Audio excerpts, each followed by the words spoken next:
boqol sagaal iyo lixdan madaxweynihii waa la dilay dalka marka الله يرحمه عبد الرشيد علي شرماركه لا سعانود بقى لو توقتي شن مالمود كبعدنا انقلابكي waa dhacay انقلابكي waa dhacay halkii joogtay markii waxaas anigu London baan joogay way maxamed Mareykan buu joogay Mareykan buu joogay way markii geeridu dhacday ayuu soo duulay London buu yimid waxaan airportka ayaana nadaan islaha aad ka raacdid bay joog buu leeyahay horta wax say wax noqon doona garan maaye anna markaa ubad raadis baan ahaa oo isbitaal baaban ku jiray oo waxa ii socday dawooyin waxba ii socday marka wuxuu iska dhamayso anaa ku soo cidiray halkii baan ayaanu ku soo baxay ana halkii baan markaa ku haray dhowr cisho dabadeed shan cisho dabadeedna waa tii inqilaabkii dhacay waxaan soo noqday inuu 22 cisho iyadoo inqilaabku jiro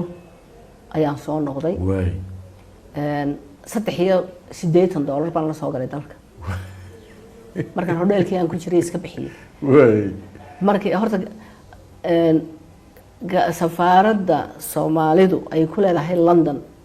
baabuurkiisa ayaa day qaadi jiray ama istaalka igeyn jiray maalintii inqilaabku dhacay baa horta gaarigii la joojiyay way darawalkii iyo gaarigii la iga joojiyay way hoteelkii aan deganaayay la bixin lahaana iska bixi baa la yiri way in yaroon faraha ku haystay ayaan iskaga bixiyay ilmo maxamed oo iyaguna iskuul ku jiray oo qaar England joogan iyo qaar kalena fee baa laga rabay way marka waxyaabihii yaraa dumarku iska lululi jiray ayaanu iibiyay oh my god intii baa hadaba oo xaajiga idinku inta haysta waa la tuunsanaa marka cigaalo markii hore tijaarad baa lagu tuunsanaa markaana bahasha qolada faraqdu kamid ah waxba ka soo gaar farihiisu way daldalooleen laakiin ummaday u daldalooleen caruurtana intaasaan uga imi way $380 ayaa la soo jeeday horteedna waxaan ka soo noqday UN kan u shaqeyn jiray 2 sanadood iyo badh way oo intii mucaaradka hadday wana mid ka shaqeeyo marka adaa inta UN ka u shaqeyn jiray ana UN ka Libya joogay Libya joogay WHO da marka oo macallimad baan ka ahaa umulisooyinkan tababari jiray umulisooyinkii ugu horeeyay Libya ana u tababaray qaar kuwan tababaray imika waa retire garoobay maxaa marna Djibouti baad ka ahayd markii dambe waa ku 82 markii dambe 9 markaad noqotay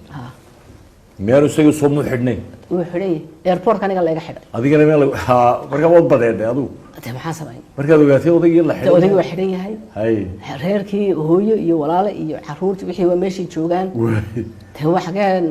laga haysto xaaladii ku yihiin garan maayo marka qasab bay noqotay odayga waxa tidhi wixii dhacay hadda wixii dhacay meesha loo badan yahay danaha la yaqaan maxaa lagu sameeyay airport kay igu yimaadeen way Xismaan Canageel baa igu yimid sidii wax protocol soo dhaweynaya la iska dhigay way shadadeedii yareed waa la ii soo qaaday way passportkii ma anaga ku haynaa waa baabuur waa diplomacy waan ku haynaa inaga noo soo qaaday gaarigii baa la ii saaray xaqii gurigeygii la ii geyn lahaa ayaa hodan la igu leexiyay gurigii hooyaa la geeyay way otan albaabka la dhigay way laakiin ma soo bixi kartid gurigii hooyada ma sha ayaa anta house arrest way ka fiican 6 bilood ayaa igu jiray markaas dharkan aan gashanahay waa dharkii qurbaha aan ku gashanaa dhar ma haysto Allahu gurigeygii way haystaan qof UN ka soo shaqeynaysa baan xoogay account bankayga dhowr iyo 20 baa iigu jiray kunoo shilin la shilmaadka bariga lagu shaqeyn jiray ayaa iigu jiray waa la qaatay gurigeygii waa la qaatay waxa iga daran markaan maxaa ugu qaalisanaaye guriga ugu jiray waxyaalaha jeclayde waan ku soo wadaaye waxaan xataa galaaftay dahabkii hooyaday way oo iyada maadaama hodan deganayd anna guri aan deganaadee askari oo ciidan joogo waxaan tiri hooyo waxan waa lagu soo dhici waa lagu dili doonaaye kan halka kuugu hayee iyagana kuwaygii intii halkan tiila baan ku daray wixii la qaatay waxa kamid ahaa waxyaabo badan oo hadiyado seef dahaba oo uu siiyey sacuudigu waxyaabo badan oo maxamed iyo oo guriga aan ku sharaxi jiray waxyaabahaas oo dhan inuu waxay gurteen laakiin se waxa wax bay iga qaalisanaa waxaan xayawaankan jeclay waxaan soo koriyay laba shay marka kulay bisadaha iyo wax xayawaan iska jeclaa umalaada islaamaha caruurtooda ku mashquulaan anuu xayawaanada ayaan soo korin jiray harimcad buka iyo guduudane ayaan soo koriyey labadaba rabaayad bay qaateen labadaba sida dee guriga bisaduhu isaga warwareegaan ay isaga joogeen 3 jir buu ku dhawaa harimcadku dixraa iska warwareegi jiray meelad ka baqi jiray tamay rabaayad buu ahaa waxba cidna wax ma yeeli jirin ilkaha iyo cidiyaha kama ma jiro kula ciyaaraya de waa ku yarax xigta laakiin waa ciyaar waa xagasho guduuduna la mid buu ahaa markii aniga guriga la igeeyay ayaa dhaxdo bal waxaan ka baryay bal gurigayga haystaba oo harimcadkii ii keen may waxaan sidaan u bariyay waxaan saa aabahayna uma bariyin sidaan u bariyay oo bahalka ii soo badbaadiyay halkii bay ku toogteen kulay harigiisu bay iibsadeen dhaxariisna ma galin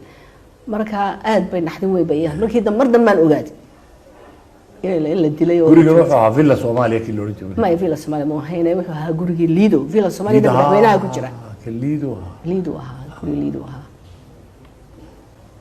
ka soo